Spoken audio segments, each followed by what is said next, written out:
Le chantier City Docks est un futur quartier qui comporte cette phase.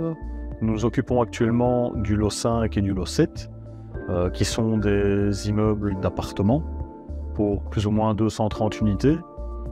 Donc c'est un quartier complet qui comportera à terme une école. Il y a déjà une maison de repos, des commerces, des bureaux. Au niveau du lot 5, il y a un bâtiment qui fait plus ou moins 14 étages et qui se distingue dans le quartier par sa hauteur simplement. En termes de logistique, nous avons mis en place principalement, et pour commencer le chantier, c'est un sens de giration. Donc nous avons plusieurs entrées, mais une entrée principale qui permet aux différents transports de dispatcher les deux sites et les différentes zones de déchargement en évitant les croisements des camions.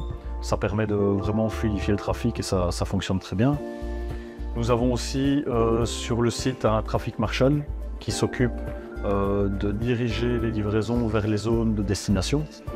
Le Traffic Marshal est au courant de notre planning de livraison et c'est lui qui définit, grâce à notre planning, les priorités pour les livraisons. Pour le bâtiment principal, qu'on appelle la tour, c'est une tour de 14 étages. Il faut imaginer qu'on ne peut pas l'approvisionner de manière classique.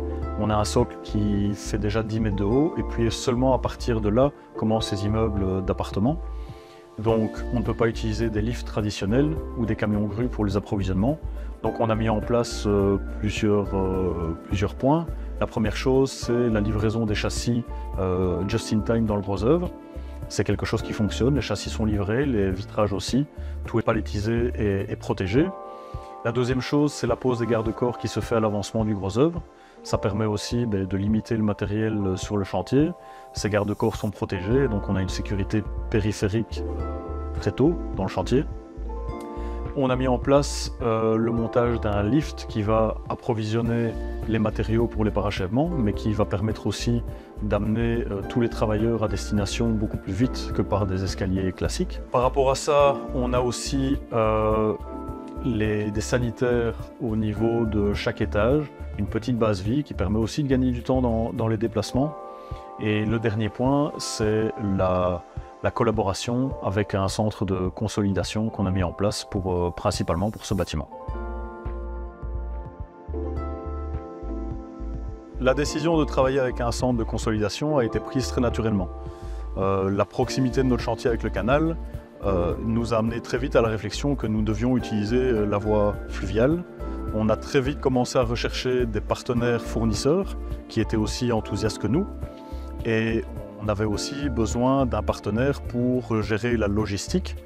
Après quelques semaines de recherche, on a trouvé la société Shipit, avec laquelle nous avions déjà eu une expérience sur un autre chantier BPC. La société Shipit avait justement un terrain à plus ou moins 500 mètres de notre chantier, et donc se prêtait très bien à ce que nous recherchions. Au niveau des fournisseurs, nous avons la société Xella, avec laquelle nous travaillons actuellement pour la livraison de plus ou moins 1000 m3 de blocs silico-calcaires, et la société Knov qui nous livre aussi l'équivalent de 1000 m3 de blocs de plâtre. En termes d'organisation et de préparation avec Shipit, les choses ont été relativement simples. Pour les blocs de plâtre, dès le début, nous avons des plans et un métré opérationnel. Donc c'est juste des quantités de blocs de plâtre à commander. Au niveau des blocs silico-calcaires, c'est un peu différent, étant donné que dès le début du chantier, on doit très tôt faire dessiner les plans de tous les étages, parce qu'au niveau des péniches, on fait livrer l'équivalent de 7 étages. Donc c'est comme si pour livrer le premier étage d'un bâtiment, on a besoin d'avoir terminé l'étude et la production du 7e ou 8e étage d'un bâtiment classique. Donc c'était le défi le plus important, mais on a réussi. Une fois que c'est mis en place, les choses sont assez simples et se font de manière traditionnelle. Donc l'appel de charge se fait ici avec Shipit via la plateforme Timothy Logistique. Donc on va directement sur cette plateforme et on choisit quel type de charge, le créneau horaire et les zones de livraison qu'on a besoin. Pour le reste, au niveau des avantages que j'en retire, c'est principalement la proximité bien sûr de la zone de chargement, mais aussi la taille humaine de la société Shipit qui permet d'avoir pour nous un contact plus facile. On n'est pas un simple numéro pour une grande société, on fait partie de clients privilégiés et donc on a, pour les chauffeurs qui viennent sur site, c'est souvent les mêmes chauffeurs qui connaissent très vite le chantier, qui connaissent très vite les zones de livraison. Pour nous, les contacts avec les personnes qui s'occupent de la logistique chez Shipit sont aussi plus simples, c'est des personnes qu'on a pu rencontrer. Et donc, voilà, on a le téléphone qui permet, en cas de problème, d'avertir très rapidement. Et donc, pour toutes ces raisons, c'est un système qui fonctionne relativement bien sur le chantier. Le bilan actuel est positif. Et je ne vois pas pourquoi la relation devrait se détériorer d'ici la fin du chantier. Maintenant, on voit plus loin et on commence déjà à réfléchir au prochain chantier.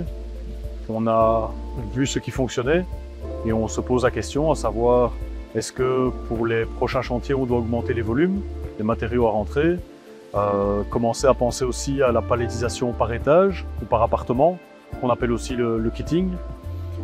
Il y a énormément de réflexions qui sont en cours et je pense qu'il y a encore beaucoup de développement à apporter à ce sujet.